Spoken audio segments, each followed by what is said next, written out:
یوب میں اقتصادی راہداری کے مغربی روٹ کے سنگ بنیاد رکھنے کی تقریب سے خطاب کرتے ہوئے وزیر اعظم نواز شریف کا کہنا ہے کہ یہ منصوبہ نہ صرف علاقے کی قسمت بدلے گا بلکہ اس سے پورے ملک کو فائدہ پہنچے گا۔ ان کا کہنا تھا کہ ترقی کرنا بلوچستان کا حق ہے جو اسے دیا جا رہا ہے۔ وزیر اعظم نے سابق حکومتوں کو لوڈ شیڈنگ کا ذمہ دار قرار دیتے ہوئے کہا کہ جلد اس کا خاتمہ کر دیں گے۔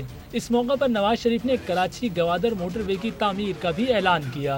ایک اور کام جو کہ میں چیئرمین نیشنل ہائی وے شاہد اشرف صاحب کو سونپنے والا ہوں وہ کہ اس کو بھی ایک بہترین موٹر وے میں بدل دیا جائے گوادر سے کراچی کو۔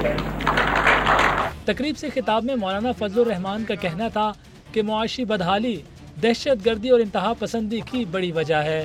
اقتصادی راہداری سے آنے والی نسلیں خوشحال ہوں گی۔ انہوں نے نواز شریف کو عوامی امنگوں کا امین وزیر اعظم بھی قرار دیا۔ جناب وزیر اعظم پاکستان کے تہ دل سے شکر گزار ہیں کہ وہ اس خطے کے پسماندہ عوام کی امنگوں کے امین ثابت ہو رہے ہیں۔